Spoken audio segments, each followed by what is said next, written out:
আসসালামু আলাইকুম, এটিএন বাংলা সংবাদে সবাইকে স্বাগত জানাচ্ছি। ফাতিহা শাফি। শুরুতেই জানিয়ে দিচ্ছি বিআরবি কেবলস সংবাদ শিরোনামগুলো। হাইকোর্টের আদেশ চেম্বার আদালতে স্থগিত। ডাকসু নির্বাচনে বাধা নেই জানালেন ঢাকা বিশ্ববিদ্যালয়ের আইনজীবী। ক্যাম্পাসে শিক্ষার্থীদের বিক্ষোভ।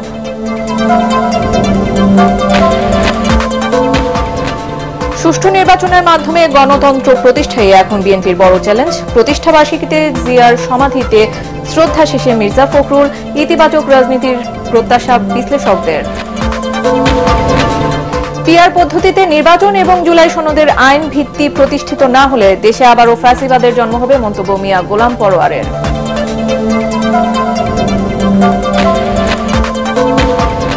তত্ত্বাবধায়ক সরকার কিংবা জরুরি অবস্থা জারির আলোচনা গুজব, জানালেন আইন উপদেষ্টা। ফেব্রুয়ারিতে নির্বাচন দিতে প্রতিশ্রুতিবদ্ধ সরকার।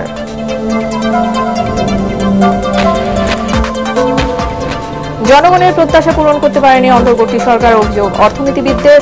রাষ্ট্র সংস্কারের অনেক উদ্যোগ নেওয়া হলেও নানামুখী অস্থিরতায় তা কাজে আসেনি। এতক্ষণ শুনছিলেন বিআরবি কেবল সংবাদ শিরোনামগুলো, আর এবারে চলে যাচ্ছি বিস্তারিত সংবাদে।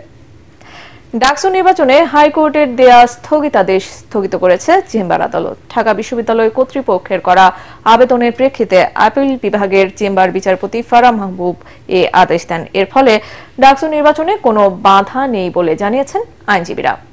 এর ঘণ্টাখানেক আগে রুল জারির পাশাপাশি ডাকসু নির্বাচন 30 অক্টোবর পর্যন্ত স্থগিত করেন বিচারপতি হাবিবুল গনি ও বিচারপতি শেখ তাসিন আলীর দ্বৈত বেঞ্চ। হুমায়ুন চিশতির রিপোর্ট। ঢাকা বিশ্ববিদ্যালয় কেন্দ্রীয় ছাত্র সংসদ ডাকসু নির্বাচন ঘিরে জমে উঠেছে নির্বাচনী প্রচারণা। উৎসবের আমেজ পুরো ক্যাম্পাস জুড়ে। তফসিল অনুযায়ী 9 সেপ্টেম্বর ডাকসু ও হল সংসদ নির্বাচনের ভোট গ্রহণের কথা রয়েছে। এরই মধ্যে হাইকোর্ট থেকে এলো নির্বাচন স্থগিতের খবর। মুহূর্তে বিক্ষোভ প্রতিবাদে উত্তপ্ত হয়ে ওঠে ক্যাম্পাস। নিষিদ্ধ সংগঠন ছাত্রলীগের সাথে জড়িত থাকার অভিযোগ এনে ছাত্র শিবির সমর্থিত প্যানেলের জিএস প্রার্থী SM ফরহাদের প্রার্থিতা চ্যালেঞ্জ করে গত বৃহস্পতিবার রিট করেন অপরাজয় 71 অদম্য 24 প্যানেলের মুক্তিযুদ্ধ ও গণতান্ত্রিক আন্দোলন বিষয়ক সম্পাদক ফাহমিদা আলম। রিটকারীর আইনজীবী শুনানিতে বলেন, ছাত্রলীগের সাথে সংশ্লিষ্টতার অভিযোগে 28 জনের প্রার্থিতা বাতিল করা হলেও ফরহাদের প্রার্থিতা বাতিল করেনি নির্বাচনী ট্রাইব্যুনাল। যদিও তিনি ঢাকা বিশ্ববিদ্যালয়ের সমাজ কল্যাণ ও গবেষণা ইনস্টিটিউট শাখা ছাত্রলীগের যুগ্ম সাধারণ সম্পাদক ছিলেন। অন্যদিকে রিট বাতিলের পক্ষে যুক্তি তুলে ধরেন ঢাকা বিশ্ববিদ্যালয়ের আইনজীবী। পরে রুল জারির পাশাপাশি 30 অক্টোবর পর্যন্ত ডাকসু নির্বাচনের প্রক্রিয়া ও চূড়ান্ত প্রার্থী তালিকা স্থগিত করে হাইকোর্ট। একই সাথে রিটকারীকে নির্বাচনী ট্রাইব্যুনালে আবেদন করতে বলা হয়। আবেদনটি 21 অক্টোবরের মধ্যে নিষ্পত্তির নির্দেশ দেন উচ্চ আদালত। বিশ্ববিদ্যালয় কর্তৃপক্ষ মনে করছে নির্বাচন প্রক্রিয়াটা যদি স্থগিত থাকে তাহলে ছাত্রদের মধ্যে প্রতিক্রিয়া তৈরি হতে পারে। এই জন্যই আমরা সিদ্ধান্ত নিয়েছি যত দ্রুত সম্ভব ঘন্টা মিনিট হিসাব করে আমরা চেম্বার জজের আদালতে হাইকোর্টের এই আদেশ স্থগিত চেয়ে একটা সিভিল মিসসেলেনিয়াস পিটিশন দায়ের করব। এর ঘণ্টাখানেকের মধ্যেই হাইকোর্টের আদেশ স্থগিত চেয়ে আপিল বিভাগের চেম্বার আদালতে আবেদন করে ঢাকা বিশ্ববিদ্যালয় কর্তৃপক্ষ। প্রাথমিক শুনানি শেষে হাইকোর্টের আদেশ স্থগিত করার পাশাপাশি আপিল বিভাগে আবেদন করার নির্দেশ দেন চেম্বার আদালত। বিষয়টির যে গুরুত্ব এবং ইম্পর্টেন্স বলে আমরা চেম্বার জজের আদালতে হাতে লিখিতভাবে আবেদন করেছি। এই লিখিত আবেদন গ্রহণ করে মাননীয় চেম্বার জজ হাইকোর্ট ডিভিশনের ডাকসু নির্বাচনকে স্থগিত করে যে আদেশ দিয়েছিল, এই আদেশকে সিএমপি ফাইল বা সিভিল মিসসেলেনিয়াস পিটিশন ফাইল এবং শুনানির আগ পর্যন্ত স্থগিত আদেশ দিয়েছেন। মঙ্গলবার আপিল বিভাগের শুনানির মাধ্যমে বিষয়টি নিষ্পত্তি হবে বলে আশা করছেন ঢাকা বিশ্ববিদ্যালয়ের আইনজীবী। হুমায়ুন চিশতি, এটিএন বাংলা, ঢাকা। এদিকে ডাকসু নির্বাচন স্থগিতের খবরে ঢাকা বিশ্ববিদ্যালয়ে বিক্ষোভ করেন ছাত্রদল, ছাত্র শিবির ও স্বতন্ত্র সহ প্রায় সব প্যানেলের প্রার্থীরা। প্রায় সব পক্ষের বক্তব্যই এক, জানিয়ে দেন পূর্ব নির্ধারিত 9 সেপ্টেম্বরেই হতে হবে ভোট। যদি নির্বাচন বানচালের কোনো ষড়যন্ত্র হয় তা সফল হবে না বলেও জানান তারা। পরে হাইকোর্টের রায় চেম্বার আদালতে স্থগিত করা হলেও ক্যাম্পাসে মিছিল করেন সবাই। রিপোর্ট করছেন আদিন সজীব। ঢাকা বিশ্ববিদ্যালয়ের শান্ত পরিবেশটা হঠাৎ করেই উত্তপ্ত। গণমাধ্যমের ব্রেকিং নিউজ, স্থগিত কেন্দ্রীয় ছাত্র সংসদ নির্বাচন। এরপরেই ফেটে পড়ে সবাই। কথা একটাই, 9 তারিখেই হতে হবে ডাকসু নির্বাচন। ইসলামী ছাত্র শিবির, গণতান্ত্রিক ছাত্র সংসদ, স্বতন্ত্র ও বাম সংগঠনের প্রার্থীরা তাৎক্ষণিক বিক্ষোভ মিছিল শুরু করে ডাকসুর সামনে থেকে, যেন সব পক্ষই তখন এক সারিতে, এক দাবিতে, এক মিছিলে। যারা আমাদের এই আসন্ন ডাকসু নির্বাচনকে বানচাল করার ষড়যন্ত্রে লিপ্ত হয়েছিল তাদেরকে শিক্ষার্থীরা আগামী 9 সেপ্টেম্বর লাল কার্ড দেখাবে। এই ডাকসু নির্বাচনকে কেন্দ্র করে যারা বিভিন্ন হল পর্যায়ে এবং কেন্দ্রে বিভিন্ন জায়গায় নির্বাচনের প্রস্তুতি নিচ্ছিলেন তাদের প্রতি আহ্বান থাকবে, আপনারা কোনো প্রকার বিভ্রান্ত হবেন না। এর মধ্যে হাইকোর্টের রায় স্থগিতের খবর এলেও বিক্ষোভ করে ছাত্রদলও। স্লোগানেই জানিয়ে দেয় নির্বাচন হতে হবে 9 তারিখে।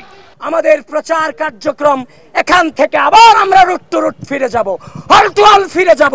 নির্বাচন হবে, নির্বাচন হবে, নির্বাচন হতে হবে। তবে সকালের চিত্রটা ছিল ভিন্ন রকম এক উৎসবের আমেজ, যেখানে সব প্রার্থীরা পাশাপাশি নির্বাচনী প্রচারণায় ব্যস্ত।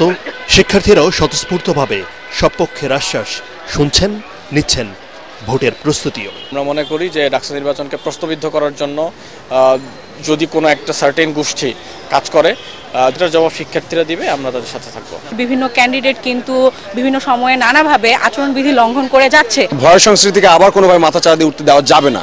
পরে বিকেলে নির্বাচনী ইস্তেহার ঘোষণা করে ইসলামী ছাত্র শিবির। এখানে আমরা যে 36টা রিফর্মের কথা বলেছি, সেই রিফর্মগুলো কোন মাসে কোন কাজটা আমরা করব, সেটার এক্সিকিউটিভ প্ল্যানটা আমাদের করা শেষ। শিক্ষার্থীদের বিশ্বাস, মতপার্থক্য থাকলেও জুলাই বিপ্লবের আকাঙ্ক্ষা বাস্তবায়নে সব পক্ষই এক থাকবে। জুলাই গণঅভ্যুত্থানের পরে ঢাকা বিশ্ববিদ্যালয় ক্যাম্পাসে ভয় ডরহীন এক দারুণ পরিবেশ তৈরি হয়েছে। কথার তর্ক থাকলেও পাশাপাশি প্রচার প্রচারণা চালাচ্ছেন প্রায় সব প্যানেলের প্রার্থীরা।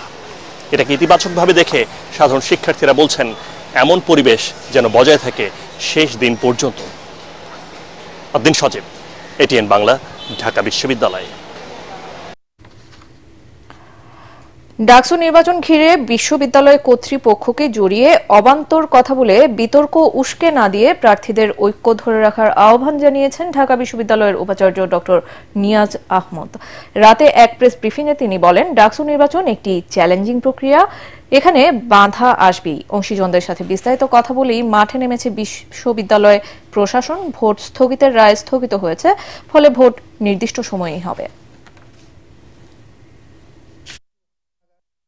আমাদের এই মুহূর্তে ঐক্য ধরে রাখা একান্ত দরকার। অবান্তর কথাবার্তা বলা যাবে না। পারস্পরিক টাকা ছোড়াছুড়ি বন্ধ করে মূল জায়গায় ফোকাস রাখতে হবে। আমাদের যারা প্রার্থী আছেন, আমাদের যারা ভোটার আছে, ধৈর্যের সাথে, সহনশীলতার সাথে, মাথা ঠান্ডা রেখে যাবতীয় বিভিন্ন রকম বাধা বিপত্তি ষড়যন্ত্র মোকাবেলা করে আমাদের এগোতে হবে। ফেব্রুয়ারিতে সুষ্ঠু নির্বাচনের মাধ্যমে দেশে গণতন্ত্র প্রতিষ্ঠায় এখন বড় চ্যালেঞ্জ বলে জানিয়েছেন বিএনপি মহাসচিব মির্জা ফখরুল ইসলাম আলমগীর। দলের 47তম প্রতিষ্ঠাবার্ষিকী উপলক্ষে নেতা কর্মীদের নিয়ে শহীদ রাষ্ট্রপতি জিয়াউর রহমানের সমাধিতে শ্রদ্ধা জানানোর পর তিনি একথা বলেন। মির্জা ফখরুল বলেন, বিএনপিকে বারবার ধ্বংস করার চেষ্টা হলেও ফিনিক্স পাখির মতো জেগে উঠেছে দল। কামরুজ্জামান রাজীবের রিপোর্ট। প্রতিষ্ঠাবার্ষিকী উপলক্ষে বাধাহীন পরিবেশে রাজধানীর জিয়া উদ্যানে নেতাকর্মীদের এই বাঁধ ভাঙা উপস্থিতি। দলের প্রতিষ্ঠাতা জিয়াউর রহমানের সমাধিতে শ্রদ্ধা জানাতে আসা হাজারো নেতাকর্মীর এই ঢল।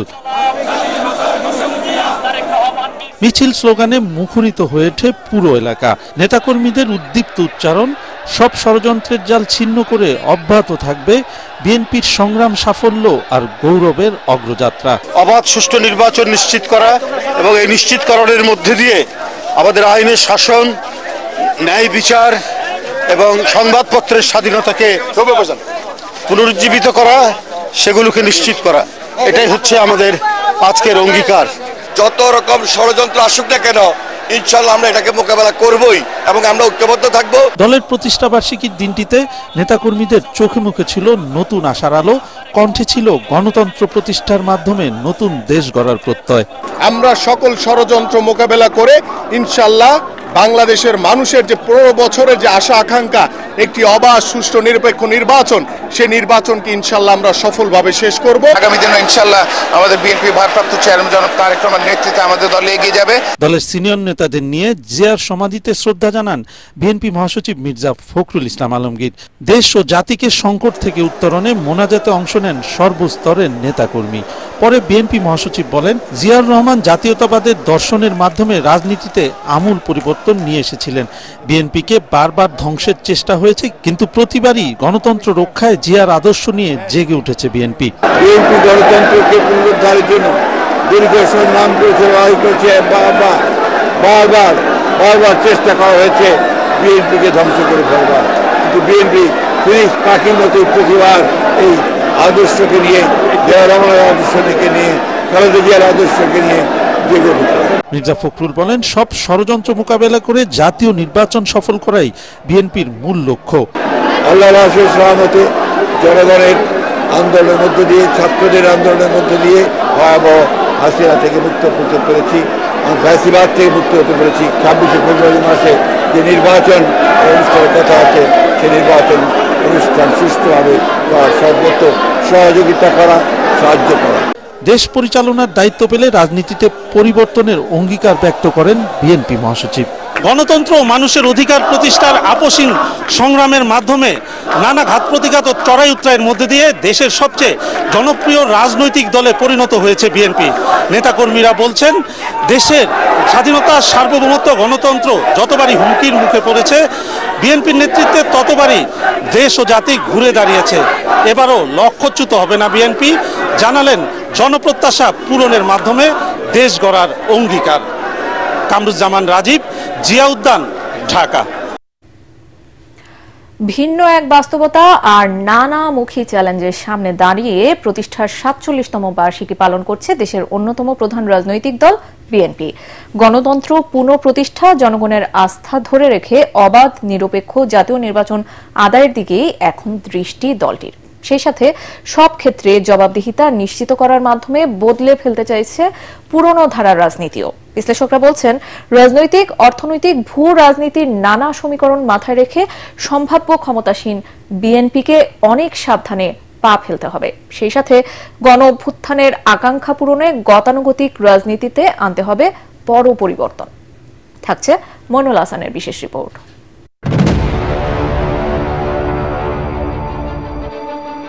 ১৯৭৫-এর পট পরিবর্তনের পর রাজনৈতিক শূন্যতা আর চরম অস্থিরতার মুখে দেশ।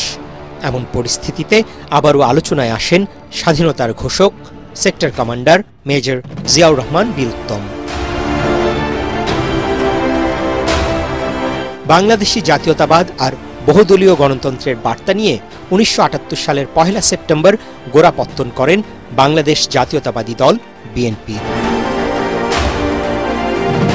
১৯ দফা কর্মসূচির চমক, সাংগঠনিক দক্ষতা, মানুষের মাঝে মিশে যাওয়ার ম্যাজিক, খুব অল্প সময়েই জিয়াউর রহমান এবং তার গড়া দল বিএনপি তুমুল জনপ্রিয় হয়ে ওঠে।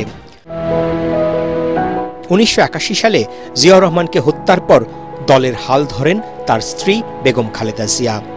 স্বৈরাচার এরশাদ বিরোধী আন্দোলনে ৯ বছর আপসহীন নেতৃত্ব দিয়ে বেগম জিয়া হয়ে ওঠেন জনগণের আস্থার প্রতীক। শেখ হাসিনা বিরোধী আন্দোলনে গেল ১.৫ দশক বিএনপি ও জিয়া পরিবারকে যেতে হয়েছে ভয়াবহ দুঃসময়ের মধ্য দিয়ে।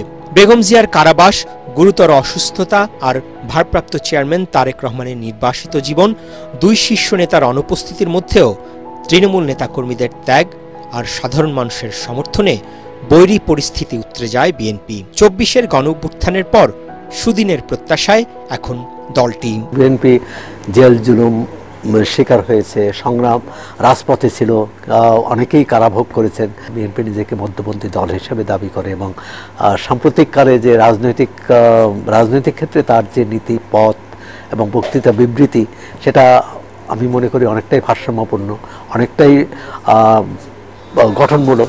বিশ্লেষকরা বলছেন, গণঅভ্যুত্থান পরবর্তী দেশের নানা অস্থিরতা, জাতীয় নির্বাচন নিয়ে অনিশ্চয়তার বিপরীতে ফ্যাসিবাদের পতনের পর মানুষের মনে নতুন বাংলাদেশের যে প্রত্যাশা তৈরি হয়েছে, বিএনপি তা কতটা পূরণ করতে পারে তার উপরই নির্ভর করছে দলটির ভবিষ্যৎ। দেশের ভেতরে বাইরে সমস্যাটা অনেক কঠিন।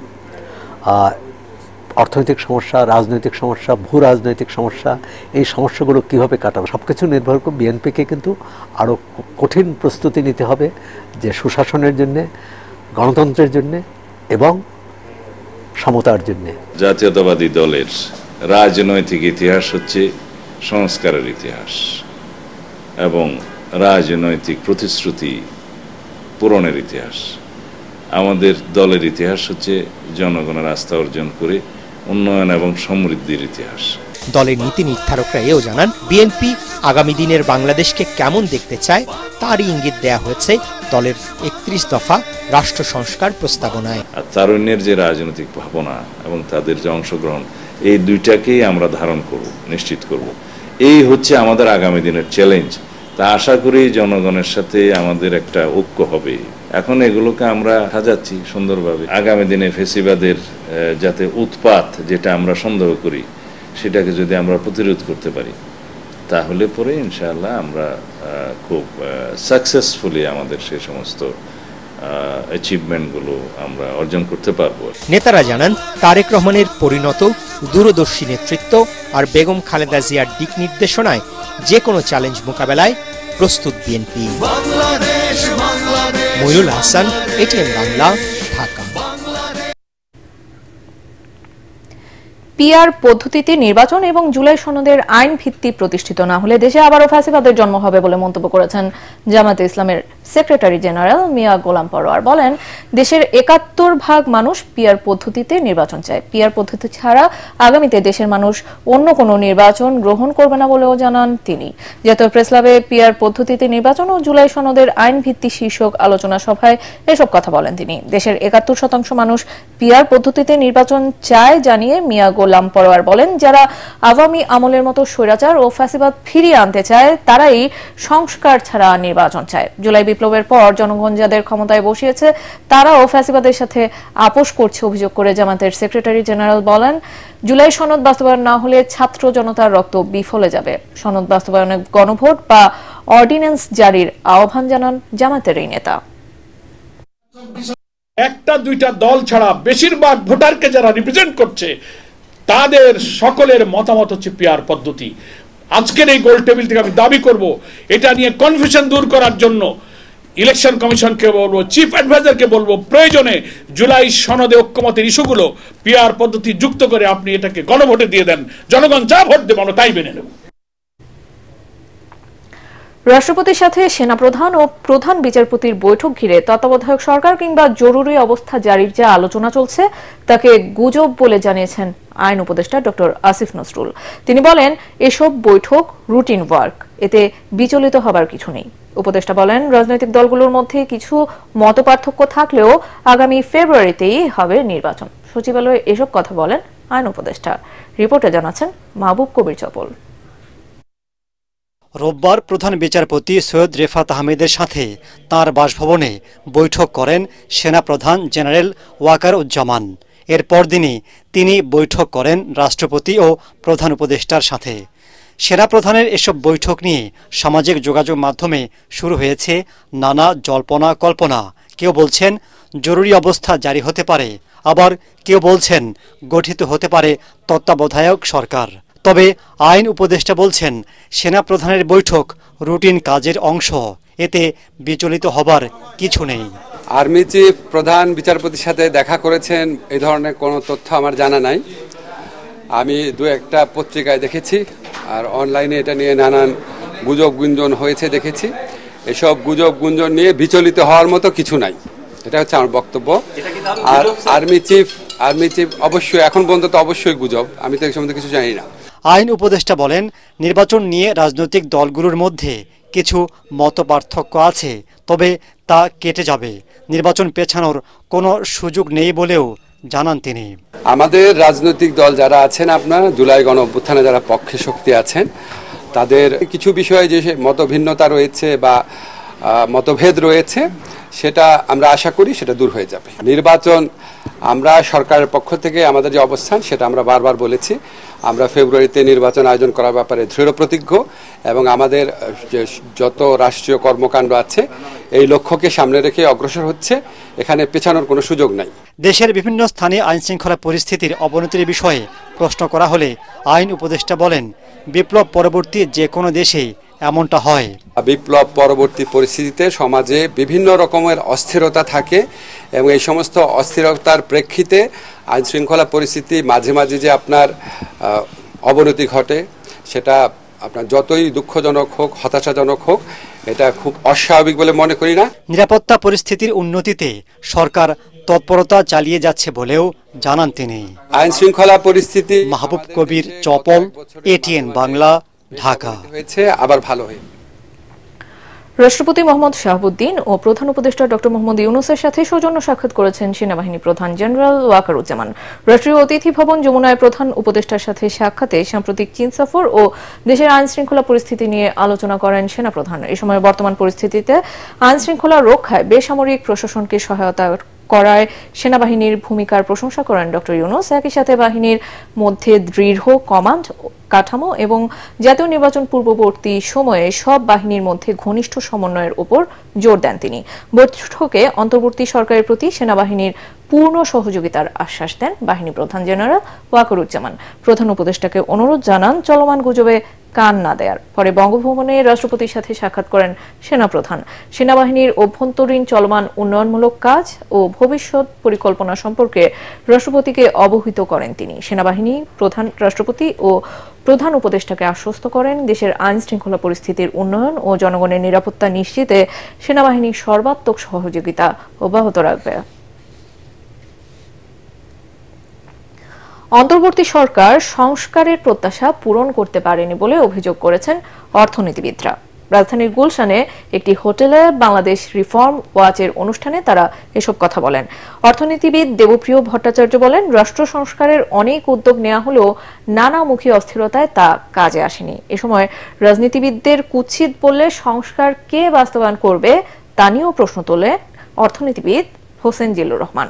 সংস্কার করতে না পারা সরকারের ব্যর্থতা বলেও জানান সংস্কার কমিশনের 2 সদস্য। থাকছে শারফুল আলমের রিপোর্ট। দেশ পরিচালনার দায়িত্ব নেয়ার পর 12টিরও বেশি সংস্কার কমিশন গঠন করে অন্তর্বর্তী সরকার। এর মধ্যে রাষ্ট্র, সংবিধান, নির্বাচন ও অর্থনীতি সহ বেশিরভাগ সংস্কার প্রস্তাবনা হাতে এসেছে তাদের। অথচ বছর পেরিয়ে গেলেও তার কিছুই বাস্তবায়ন হয়নি এমন অভিযোগ বিশেষজ্ঞদের। তাই সংস্কার নিয়ে বর্তমান সরকারের রূপরেখা ও উৎসাহ নিয়ে প্রশ্ন তুলেছেন গবেষক ও ব্যবসায়ীরা।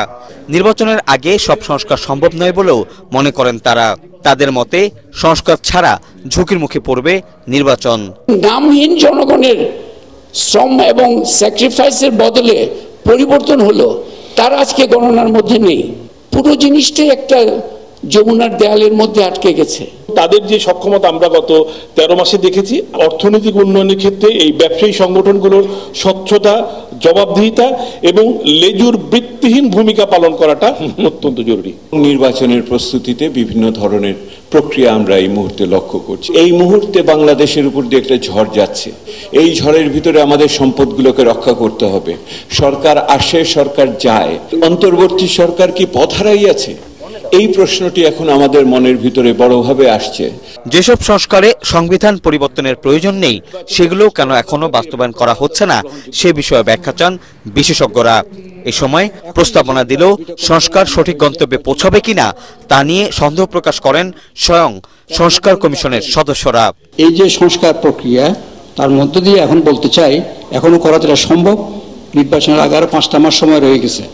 এই 5টা মাসে যদি সরকার আন্তরিক হয়, আমরা যদি সবাই চাপ প্রয়োগ করতে পারি সঠিক জায়গায়, তাহলে এখনো কিন্তু অনেক কাজ করার আছে। নির্বাচনটা যদি যে গ্রহণযোগ্য হয়, সেই জন্য আমাদের এই সিজন ওয়াচের সেটাই অগ্রাধিকার হওয়া উচিত। কারণ এগুলো আমাদের অবশ্যই আমাদের হইতে হবে। আমরা যদি সোচ্চার না হই, তাহলে অতীতে যা ঘটেছে তাই হবে। নাগরিকদের মতামতের ভিত্তিতে সব সংস্কার বাস্তবায়নের তাগিদ দেন বিশেষজ্ঞরা। শারফুল আলম, এটিএন বাংলা, ঢাকা। ত্রয়োদশ সংসদ নির্বাচন আয়োজনে অন্তর্বর্তী সরকার কিংবা নির্বাচন কমিশনকে সহযোগিতা করবে যুক্তরাষ্ট্র। ভোটের ফলাফলে প্রভাব বিস্তার কিংবা কোনো রাজনৈতিক দলকে যুক্তরাষ্ট্র সমর্থন করবে না বলে জানিয়েছেন ঢাকায় নিযুক্ত দেশটির ভারপ্রাপ্ত রাষ্ট্রদূত ট্রেসি অ্যান জ্যাকবসন। বিকেলে নির্বাচন কমিশনে প্রধান নির্বাচন কমিশনার এএমএম নাসির উদ্দিনের সাথে বৈঠক শেষে তিনি এসব কথা বলেন। এ সময় সিএসএ বলেন, যে কোনো সময় নির্বাচন আয়োজনে প্রস্তুত কমিশন। নির্বাচন কমিশনের প্রস্তুতির অভাব রয়েছে, এই কথা বলে যাতে কোনো নির্বাচন নিয়ে কোনো ধরনের কথা না হয়, এজন্য আমরা পূর্ণ প্রস্তুতি নিয়ে থাকব। যে কোনো সময় নির্বাচন সরকার যখন চাইবে আমরা যাতে ডেলিভার করতে পারি সেই প্রস্তুতি আমরা নেব। আমরা কোনো ধরনের কোনো ব্লেম নিতে রাজি না, আমি এই কথাটা ওনাকে জানিয়েছি। ময়মনসিংহে বাংলাদেশ কৃষি বিশ্ববিদ্যালয়ের শিক্ষার্থীদের ওপর হামলা ও হল ছাড়ার প্রতিবাদে রেল লাইন অবরোধ করে আন্দোলনকারীরা। এতে বন্ধ থাকে ঢাকা ময়মনসিংহ রুটে ট্রেন চলাচল। এদিকে চট্টগ্রাম বিশ্ববিদ্যালয়ের শিক্ষার্থীদের সঙ্গে স্থানীয়দের সংঘর্ষের 2 দিন পরেও ক্যাম্পাস এবং আশেপাশের এলাকায় থমথমে পরিস্থিতি বিরাজ করছে। 144 ধারা জারির মেয়াদ বাড়ানো হয়েছে আরও একদিন। জুলাই গণ অভ্যুত্থানে সংঘটিত মানবতা বিরোধী অপরাধের মামলায় সাবেক প্রধানমন্ত্রী শেখ হাসিনা সহ 3 আসামির বিরুদ্ধে সাক্ষ্য গ্রহণ শেষ পর্যায়ে। এই মামলায় গত 9 দিনে জুলাই আন্দোলনে আহত শহীদ পরিবারের সদস্য, চিকিৎসক, সাংবাদিক ও জুলাই হত্যাযজ্ঞের প্রত্যক্ষদর্শী 29 জন সাক্ষ্য দিয়েছেন। এই মামলায় 40 জনের মতো সাক্ষী সাক্ষ্য দেবেন বলে জানিয়েছেন প্রসিকিউটর মিজানুল ইসলাম। আজ ট্রাইব্যুনালে একজন চিকিৎসক ও 2 জন ফটো সাংবাদিক সহ সাক্ষ্য দেন 6 জন। তাদের মধ্যে রয়েছেন রাজধানীর মুগদা মেডিকেল হাসপাতালের সহকারী পরিচালক ডাক্তার মোহাম্মদ হাসনাত আল মতিন, সিলেটের স্থানীয় পত্রিকা দৈনিক জালালাবাদের চিফ ফটো সাংবাদিক হুমায়ুন কবির লিটন ও একই পত্রিকার ফটো সাংবাদিক মহিদ হোসেন। এই মামলায় গ্রেফতার হওয়া একমাত্র আসামি ও রাজসাক্ষী সাবেক আইজিপি চৌধুরী আব্দুল্লাহ আল মামুনের উপস্থিতিতে দুপুর 12টার কিছু আগে বিচারপতি গোলাম মর্তুজা মজুমদারের নেতৃত্বে 3 সদস্যের আন্তর্জাতিক অপরাধ ট্রাইব্যুনাল 1-এ সাক্ষ্য গ্রহণ শুরু হয়। ডিবেট ফর ডেমোক্রেসির চেয়ারম্যান ও এটেন বাংলার বার্তা বিভাগের পরিচালক হাসান আহমেদ চৌধুরী কিরণের বাবা মিটফোর্ডের বিশিষ্ট ব্যবসায়ী আলহাজ মকবুল আহমেদ চৌধুরী আর্নি ইন্না লিল্লাহি ওয়া ইন্না ইলাইহি রাজিউন হৃদরোগে আক্রান্ত হয়ে বিকেলে রাজধানীর ইউনাইটেড হাসপাতালে 85 বছর বয়সে শেষ নিঃশ্বাস ত্যাগ করেন তিনি। মরহুমের প্রথম নামাজের জানাজা আগামীকাল সকাল 8টায় জন্মস্থান লক্ষ্মীপুরের রামগঞ্জের রসুলপুর গ্রামে তার প্রতিষ্ঠিত মাদ্রাসায় অনুষ্ঠিত হবে। একই দিনে ঢাকার মোহাম্মদপুরের শেরশাহ সুরি রোডের বায়তুল ফালাহ মসজিদে বাদ এশা দ্বিতীয় জানাজা অনুষ্ঠিত হবে। পরে মোহাম্মদপুরের ঈদগাহ মাঠস্থ কবরস্থানে তাকে দাফন করা হবে। আলহাজ মকবুল আহমেদ চৌধুরী বাংলাদেশের রাসায়নিক শিল্প জগতের অন্যতম ব্যবসায়ী। কর্মজীবনে নানা ধরনের সামাজিক কর্মকাণ্ডের সাথেও জড়িত ছিলেন তিনি। মৃত্যুকালে তিনি স্ত্রী, 2 পুত্র ও কন্যা রেখে গেছেন। মকবুল আহমেদ চৌধুরীর মৃত্যুতে শোকের ছায়া নেমে এসেছে তার ভক্ত ও অনুরাগীদের মাঝে। গুণী এই মানুষের বিদায়ে শোকাহত এটিএন বাংলা পরিবার। এবারে পূবালী ব্যাংক বাণিজ্য সংবাদ।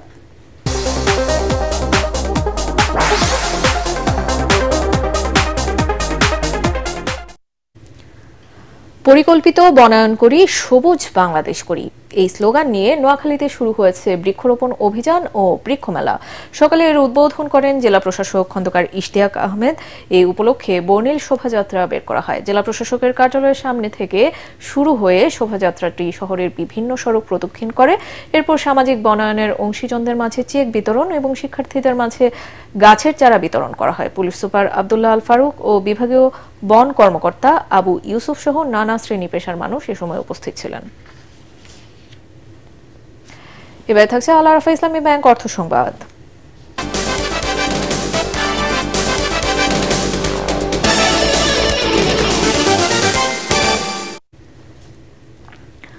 যশোরের বেনাপোল স্থলবন্দর দিয়ে গত 1 সপ্তাহে ভারত থেকে 6টি চালানে মোট 1660 মেট্রিক টন চাল আমদানি হয়েছে। সর্বশেষ গতকাল 6টি ট্রাকে 220 মেট্রিক টন চাল আমদানি করা হয়। সকালে এসব কথা জানান বেনাপোল বন্দরের পরিচালক শামীম হোসেন। আমদানিকারকরা জানান, দেশের বাজার স্থিতিশীল রাখতে সরকার ভারত থেকে মোটা চাল আমদানির উদ্যোগ নিয়েছে। এতে অভ্যন্তরীণ বাজারে চালের দাম কমে আসবে বলে আশা করা হচ্ছে। এখন জানিয়ে দেব আন্তর্জাতিক সংবাদ।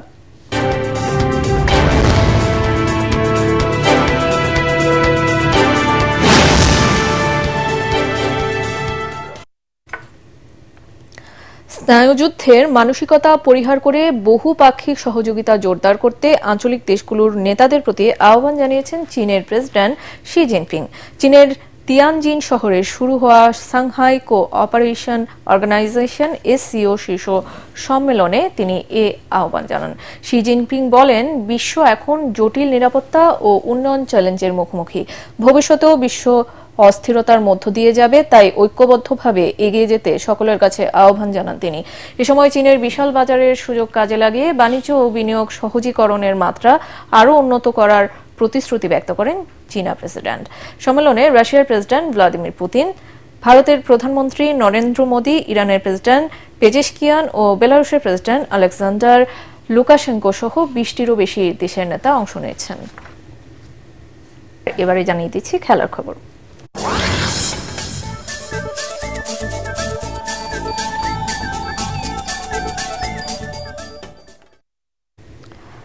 তিন ম্যাচের সিরিজের দ্বিতীয় টি-20 ম্যাচে নেদারল্যান্ডসকে 9 উইকেটে হারিয়ে দাপুটে এক জয় তুলে নিয়েছে বাংলাদেশ।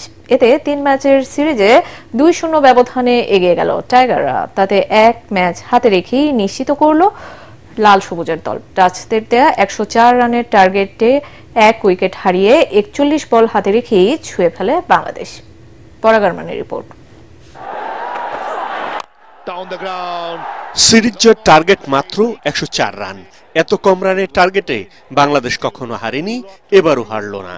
এক ম্যাচ হাতে রেখেই নেদারল্যান্ডসের বিপক্ষে সিরিজ জিতল টাইগাররা। তাতে এশিয়া কাপ খেলার আগে নিজেদের আত্মবিশ্বাস বাড়িয়ে নিচ্ছে লিটন দাসের দল। বাংলাদেশের শুরুটা ছিল সাবধানী। পারভেজ হোসেন ইমন এবং তানজিদ হাসান তামিম যেন পড়তে চাইছিলেন উইকেটের ভাষা। প্রথম ওভারে 1 রান নিলেও পরের ওভারে 13 রান তুলে পুষিয়ে দেওয়ার চেষ্টা তাদের। দলের 40 রানে সাজঘরে ফেরেন 21 বলে 23 রান করা ইমন।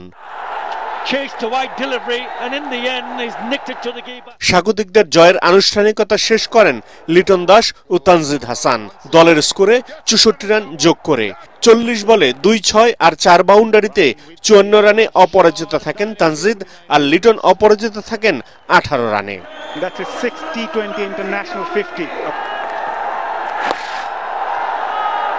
এর আগে টস হেরে ব্যাটিংয়ে নেমে বিপর্যয়ে পড়ে নেদারল্যান্ডস। নিয়ন্ত্রিত বোলিংয়ে সফরকারীদের বোকা বানাতে থাকেন দুর্দান্ত ফর্মে থাকা বাংলাদেশের বোলাররা।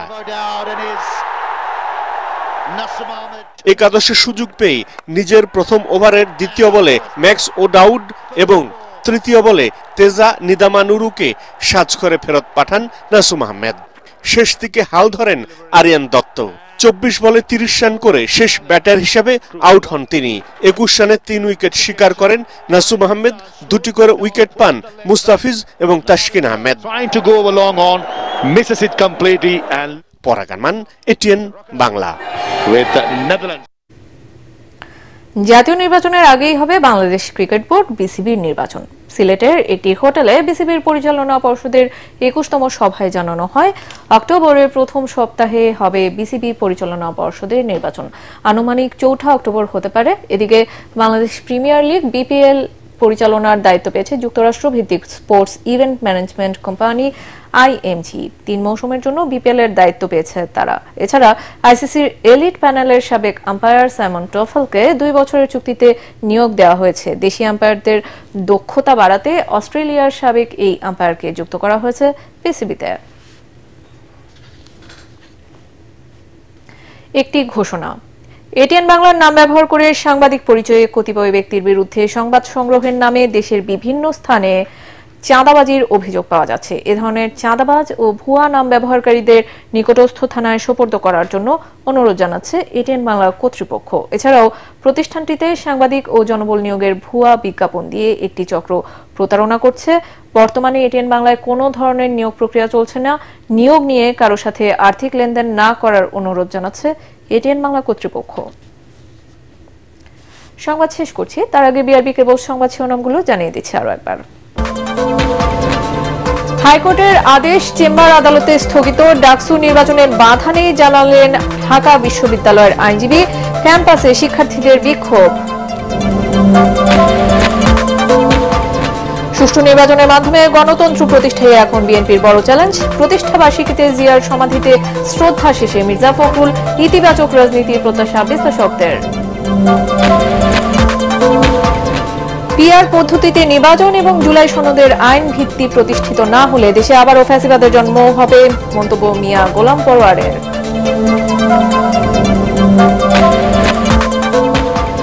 তত্ত্বাবধায়ক সরকার কিংবা জরুরি অবস্থা জারির আলোচনা গুজব, জানালেন আইন উপদেষ্টা। ফেব্রুয়ারিতে নির্বাচন দিতে প্রতিশ্রুতিবদ্ধ সরকার।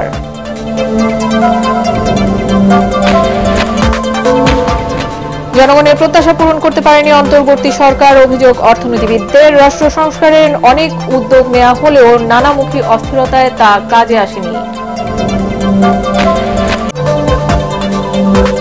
আর এই ছিল এখনকার মতো। রইল পরবর্তী সংবাদ দেখার আমন্ত্রণ। এটিএন বাংলা সংবাদ ইউটিউবে দেখতে ব্রাউজ করুন youtube/ATN বাংলা নিউজ। সাথে থাকার জন্য ধন্যবাদ।